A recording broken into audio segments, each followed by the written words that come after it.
ಭಾಳ ಒಳಗೋಗತ್ತವ. ಅದು ಗೊತ್ತಾಗಬೇಕು ಅಂದ್ರ ಶಾಸ್ತ್ರಿಗಳೇ, ನೀವು ಎಲ್ಲ ಬೇಗ ಹೇಳಿ ಮುಗಿಸಿ. ನೀವು ಹೀಗೆ ಬಡಬಡ ಅಂತ ಹೇಳದೆ ಹೋದರೆ ನಿಧಿ ಇನ್ನೂ ಒಳಗೆ ಹೋಗ್ತದ. ಅವ್ವ,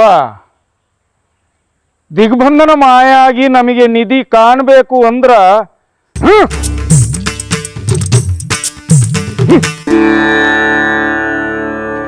ಬಲಿ ಆಗಬೇಕು. ಆಗಲಿ ಬಿಡಿ. ಎಷ್ಟು ಬೇಕು? ಎಷ್ಟು ಕೋಳಿ ಬೇಕು? ಎಷ್ಟು ಕುರಿ ಬೇಕು ಹೇಳಿ. ಇದು ಪ್ರಾಣಿ ಪಕ್ಷಿಗಳ ಬಲಿ ಅಲ್ರಿ, ಮತ್ತೆ ನರಬಲಿ.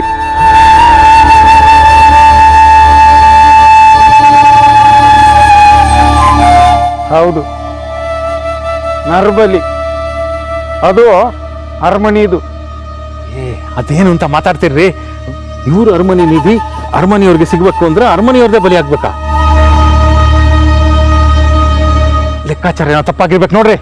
ಇಲ್ಲ, ನನ್ನ ಲೆಕ್ಕ ತಪ್ಪಲ್ಲ. ಅಲ್ರಿ, ಈ ಕರಾರಿಗೆ ಏನ್ ಕಾರಣ? ಅವ್ರ ಲೆಕ್ಕಾಚಾರ ಏನಿತ್ತು ಅಂತ ನನಗೇನು ಗೊತ್ತ್ರಿ? ಬೇರೆ ದಾರಿ ಇಲ್ರಿ. ಎಂಥಂಥದ್ಗೋ ಬೇರೆ ದಾರಿ ಇರ್ತದ. ಯಜ್ಞ, ಯಾಗ, ದಾನ, ಕಾಣಿಕೆ, ಅದು ಇದು ಅಂತ ಅದೇನಾದ್ರು ನೋಡ್ರಿ. ಅದೆಲ್ಲ ಆಗದೇ ಇಲ್ಲ. ಆದ್ರೆ ನರಬಲಿ ಆಗ್ಬೇಕು. ಅದು